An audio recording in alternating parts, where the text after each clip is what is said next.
You're listening to The Lyndia Grant Show. Think on these things with Lyndia Grant. Thank you for tuning in to The Lyndia Grant Show. Today is Friday, and we're happy to be here with you again.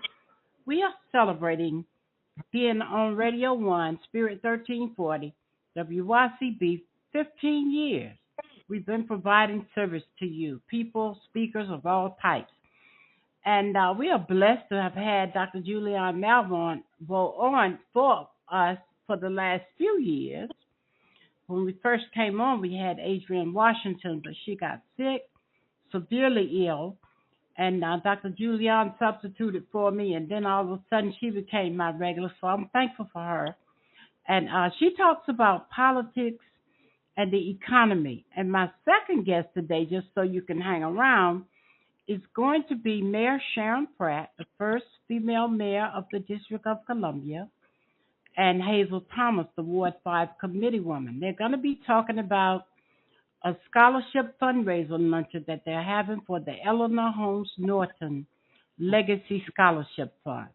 It's going to be held at UDC, so if you want to attend that, just tune in. How are you today, Dr. Julianne? Let's talk politics. Oh, there's so many politics to talk, Lyndia. And again, congratulations on your anniversary. You've been doing this show for quite some time. Thank you for including me, stepping into the shoes of our friend Adrienne Washington.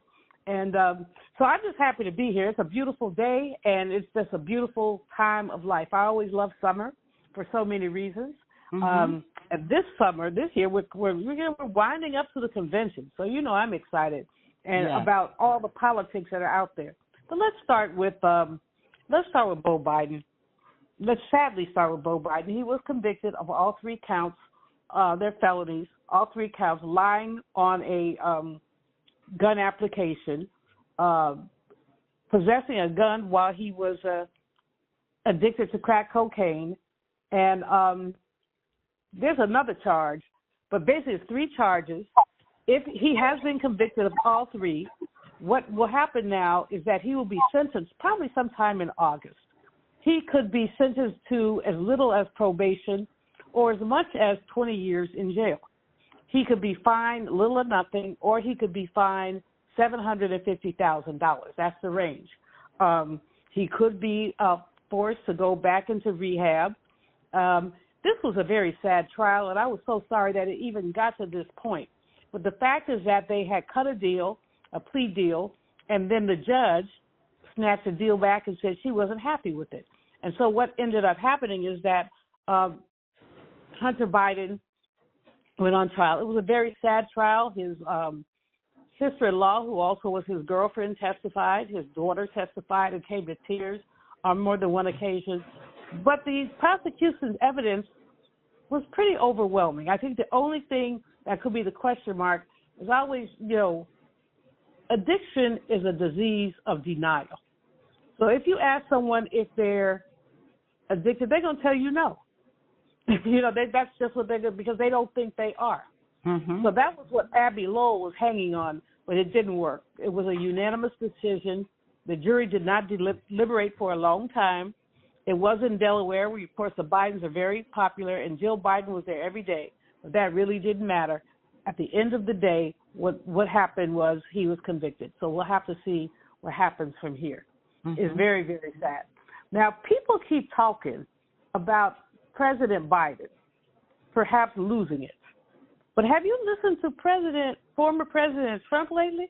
Oh, he's losing it, for sure. He has really, he is this a young lady who appears on CNN, Allison Farrar Griffin, and she says she sees a big difference between him now and in 2016. Al Sharpton, back in February, commented on it. Many Republicans have commented on it, but they won't say it in public because, of course, they're invested in this man. But if I don't want to laugh because, it's not nice to laugh at the ill, and he is ill. But he went into this monologue about a shark. I heard it. It was like, I couldn't figure it out. Like, what are you talking about, dude? About a shark. And it just suggested he was at a rally. we're supposed to be talking about politics. He's talking about sharks. And there was no connection. But, what's his name? Stormy Daniels said that he was definitely afraid of sharks. So I don't know, this is some other fear in his mind that's connecting him to the shark. I'm just not clear. But let's stop talking about, certainly President Biden is old. You cannot argue that 81 is old. But that man, President Biden, has been doing a great job. He's been doing a great job. And meanwhile, you've got this guy running around, rattling off at the mouth in ways that make no sense at all. And so President Biden has been doing a great job. He was in France with the anniversary of D-Day. He gave a powerful speech about why it's important for the United States to stay connected to our European allies. He was just really fantastic. He also made a contract. He didn't call his name, but to the Orange Man when he went to the beach where the Orange Man refused to go 4 years ago. Yes, I remember. Because of the weather. Other world leaders went, but he didn't go. World War II was a pivotal time for our country and for the world in terms of repelling Hitler and fighting for democracy. Biden understands it. He got it, and he talks about it. The other one, he just talks ugly about the military. Yep. This week, I was a little jealous of a couple of my friends who got to go to the Juneteenth concert on Monday evening that President Biden and Vice President Harris hosted. It looked like a great time, and the music, of course, was off the chain, Charlie Wilson, but the speech that President Biden gave about Juneteenth and about enslavement was a very important speech, and we need to go back and play that again and again and remember that there are those who are trying to erase black people, erase us by removing our history. And he really talked about that. I said, good for him. Now, let's get out of the United States for a moment, get across the pond, if you will. Europe is moving to the right, Lyndia, and it's very frightening because it does bode ill for President Biden from this perspective. Is the world moving to the right? Many of these countries, Germany, Greece, Poland, Spain, and Hungary to some extent, are electing right-wing leaders. European Union Parliament has tilted to the right. But here's the things that pull them together. One, anti-immigration, which is something we're experiencing in this country as well. The other thing is a resistance to taxation, wanting to lower taxes, which means lower services.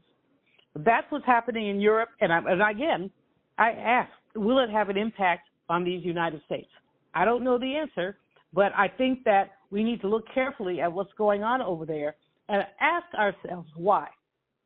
Now, of course, we can't have a conversation without talking about what's happening in Israel and the Middle East. Last week, oh my God, the IDF, Israel Defense Force, bombed a residential area, killing. The number is, the Palestinians say that the Hamas health group says they killed over 270. Israel says it's only 100. I love the fact that they can say only 100 in the face of 100 lives lost. That is so inhumane. But in any case, it's a huge tragedy, so huge that the United Nations Security Council has now said there must be a ceasefire. And President Biden, for the first time, has gone along with that. There must be a ceasefire. Hamas is saying they want guarantees that the war will end. Israel seems prepared only to talk about a short-term ceasefire, perhaps 6 weeks. This isn't going to end anytime soon, Lyndia, and we know it isn't. But it's really startling. And indeed, students have not quieted down. They're still on campuses fighting for Palestinian rights. Israelis have not calmed down. And Netanyahu, as let's put him in the same jail cell as Trump. Let them just sit together and make each other crazy. But basically, this thing is going to continue. The world is now lining up against Israel. France, Finland, Norway, Ireland, many of these European countries say, no, there has to be a ceasefire. Netanyahu is firm that he doesn't want one. And so There we are. And this All is right. going to move on into the election. It's going to continue. All right. Well, that does it for our time today. Dr. Julian, thank you so much. Of course. Thank you. And we'll go to our commercial break, and we'll be back in a moment. If it wasn't for my care coach at AmeriHealth, I probably wouldn't be so healthy right now. As a man, we don't get checkups or see a doctor regularly anyways. It's probably just a man thing because none of my partners go either. We know we should, but we just don't, and hope it works out. So what changed for you? AmeriHealth assigned me a care coach, somebody that gives one-on-one help, answer questions, explain things, and help set my appointments. She also helped me understand what having high blood pressure really means and ways to manage it so it doesn't kill me.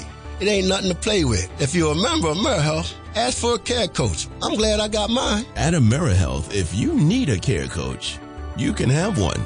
Just call us at 1-877-759-6224 to get connected. 1-877-759-6224. This program is funded in part by the government of the District of Columbia Department of Healthcare Finance. Mayor Muriel Bowser. This is Frank Smith with the African American Civil War Museum in Washington, D.C., located at 1925 Vermont Avenue Northwest on the Green Line. Did you know that a recent study found that children who visit museums do better in school and in life than children who do not? So parents, teachers, and preachers, let's get moving. I promise you, if you bring your children to the African American Civil War Museum, they will be inspired by the images that they see. They will be impressed by our living history reenactors who are always available, and they will be involved in our scavenger hunt that takes them throughout our exhibit. That's the African American Civil War Museum, 1925 Vermont Avenue. Our hours are 10 to 6:30 on weekdays, 12 to 4 on Saturdays and Sundays. See it, be inspired. Well, good evening, Radio 1 listeners. Thank you for tuning in again to our second half. We're back now from our commercial break, and we're going to talk to our second set of guests.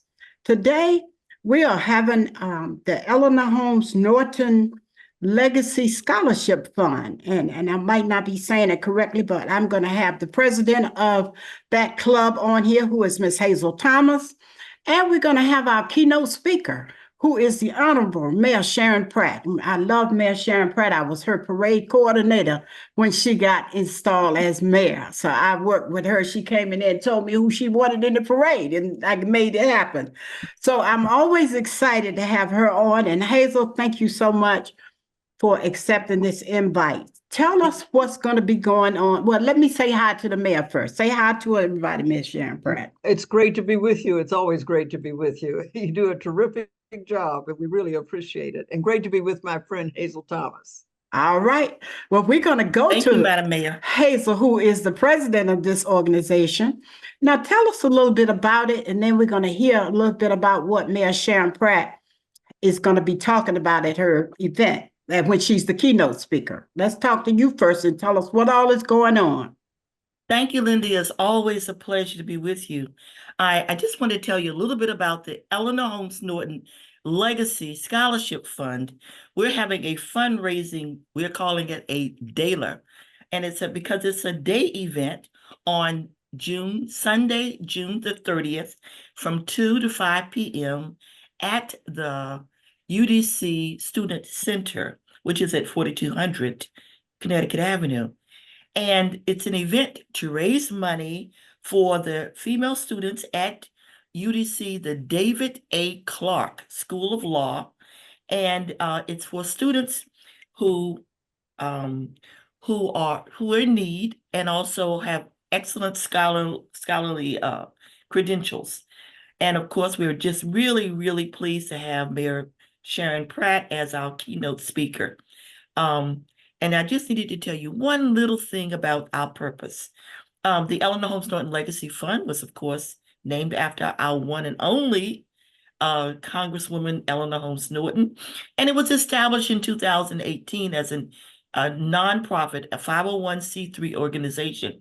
And our goal is to award scholarships to students who demonstrate the scholarship, passion, determination, and commitment to public service as embodied by our Congresswoman Eleanor Holmes Norton, whom we always refer to affectionately as our warrior on the Hill. And we really wanted Mayor Sharon Pratt to speak, not only because she's just an excellent speaker on any subject, but she's a fourth generation Washingtonian. She knows all about the politics and the history, both locally and nationally. But also, our organizations have something in common. We were both born in 2018, and her organization, it's the Institute for Politics, Policy and History. Policy and History. I was at IPPH. And they're both at UDC because of our passion and our caring for the students of the District of Columbia. And so we knew that we both cared about not just me, Hazel, because I'm president, but I'm only one of a team. And as our good friend, as a good friend of Sharon Pratt, as well as mine, Lyndia Jefferson, say there is no I in team. So it's a team that's doing this event on the 30th. And so we're just ecstatic to have former Mayor Sharon Pratt to be our keynote speaker. And I just want to say I thank you, Hazel, because I want you all to pick up the Washington Informer this week. So in case people missed it, you can share it. We've given the information out in the Informer Religion Corner, the Lyndia Grant Religion Corner. But let's talk to Mayor Sharon Pratt now. She's going to be the keynote speaker. When I first opened my business 40 years ago, Lillian Huff walked in my office and made me work all night long, getting a souvenir book ready for the Kennedy King dinner. And Mayor Sharon Pratt was the guest speaker.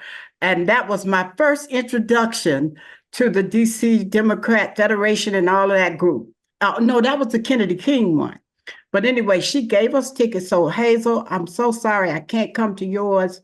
You have offered me tickets too, but I'm allergic to seafood, but I wanted to help as much as I can. Mayor Sharon Pratt. Thank you. Delighted. Yeah, good memories about Lillian Huff. Yes. We all have to do the right thing because we don't want to end up being like Lillian said, French fried fools. That's Never right. forget that expression she had. That's French right. fried fools. But yes, I'm so happy to be here with you, Lyndia, and certainly Hazel. And I think it's wonderful, the initiative that you started with the Eleanor Holmes Norton Scholarship Legacy Fund. And it's appropriate that all of these activities take place at the University of the District of Columbia, because in fact, UDC will be the home of the DC Archives. I mean, it is the principal and will be the principal repository of the history of the nation's capital. And so much of what we do, IPPH, we were informally launched in 2018, but formally launched at the beginning of 2019 with the leadership of Mayor Bowser and at that time the president of the university, Ron Mason, for the purpose of rediscovering the history of Washington, D.C., which I know a lot of what this initiative does helps to advance. It's amazing that we are the capital of this country, and amazing the limited scholarship that has been devoted to the capital of the country. It is an important part of American history. I don't think people know that the very first political deal that was even cut by a brand new country was to bring the capital to the South. The first federal Congress had voted overwhelmingly to have the capital back in where it had been throughout the Revolutionary War, not in Philadelphia, but in the state of Pennsylvania. But three particular of members of the founding father team, Madison, Jefferson, and then indirectly George Washington, they did not want the capital in that abolitionist-leaning state. And so they worked overtime to bring it to the Chesapeake region, which had 1/2 of all enslaved people in America then, particularly because of tobacco. And so the very first gesture of this country was the deal that the musical Hamilton, in the room where it happened, we are what happened. And the capital was established in the South along the banks of the Potomac, and it was a gesture to the institution of slavery. And so this is important history. And we are therefore, like America, an embodiment of America's contradictions. Here we are, this beautiful city designed by Pierre L'Enfant with the help of Benjamin Banneker. And the design was to do what? Elevate and celebrate a nation that had a government of the people. So the central place in this new capital is where? Jenkins Hill, the people's meeting place, which is called now the U.S. Capitol. And yet at the same time, even though they had this great gesture of a government of the people, we were also chosen because of the desire to perpetuate the institution of slavery. Tell the listeners about the activities that's going to go on there. We know we're going to have the keynote speech, but from when I read the column, you have some other exciting components. What all is going to be going on? Well, we're very excited because this is, even though this is our 5th year of awarding scholarships to students at the University of the District of Columbia School of Law, this is the first time we will have done a gala, and we will have informal modeling.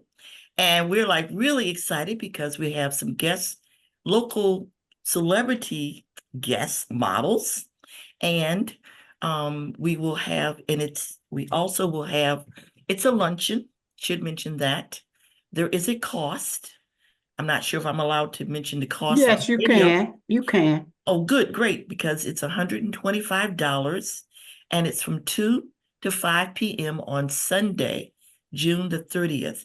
Again, it's to raise money for our scholarship fund, because as I mentioned earlier, both Mayor Pratt and our organizations are committed to community empowerment.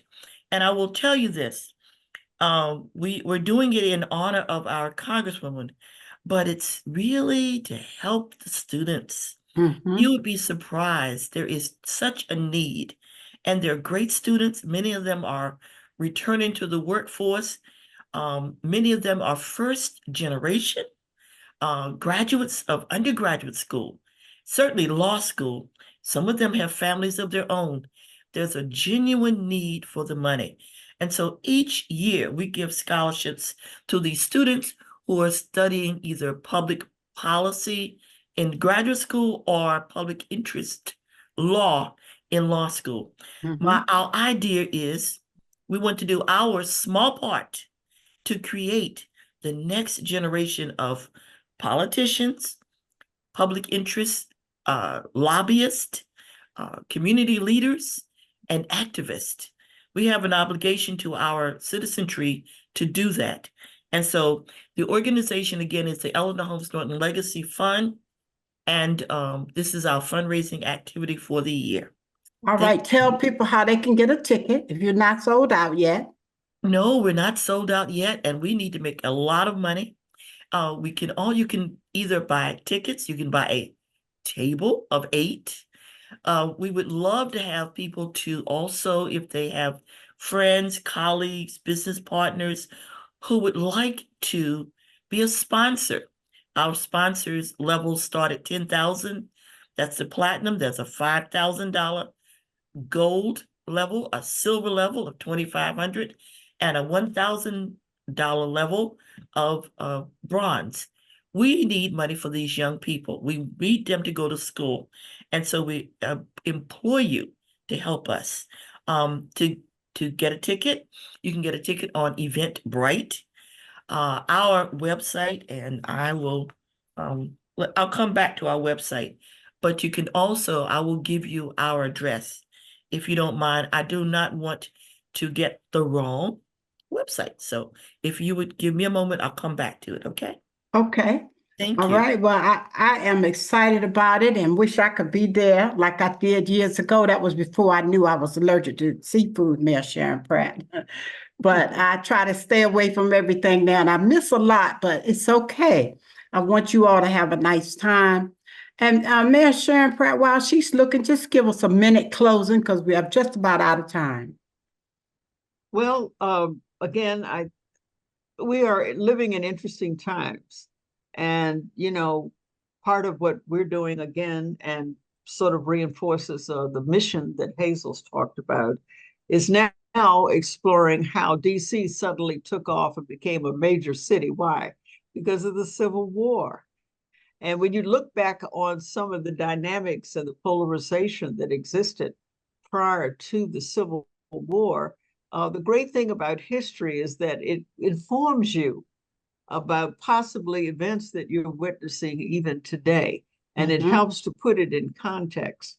And so, again, given how significant and pivotal our role is to the evolution of America, you know, we on behalf of IPPH, we're delighted to be a part of this wonderful event where we hope to promote and continue and encourage a new generation. And they're out there and they're full of enthusiasm. I don't envy them the kind of money they have to put out to go to school nowadays. I thought it was tough when I was at school. I mean, that was a cakewalk compared to what these young people have to pay. So I think it's terrific that you're raising money on their behalf, and you couldn't spend the money in a better way. Amen. Hazel, we only got a minute left, so tell the people. Well, our website is www.https. Here's the acronym. It's EHNLfund.org. So that's Eleanor Holmes Norton Legacy Fund.org. And we ask you to please join us in helping hometown Washington, D.C. students attend law school. Please attend our gala on Sunday, June the 30th from 2 to 5 p.m. Give them a telephone number and then we can close. I'm going to give you my telephone number, which is 202-491-9245. And I'll give you our P.O. Box. P.O. Box 4515, Washington, D.C. 20017. Again, help us with our hometown Washington students to make sure they go to law school and succeed. Thank you so much. But thank you all. Mayor Pratt. We love you. Yes, indeed. Thank you. Look forward to the event. All right. Well, thank you all for being my guests today. We hope you have enjoyed the Lyndia Grant Show today with Dr. Julian Malvo, giving us a little politics and economics, and then hearing from Mayor Sharon Pratt and the President, Hazel Thomas of the Eleanor Holmes Norton Legacy Fund.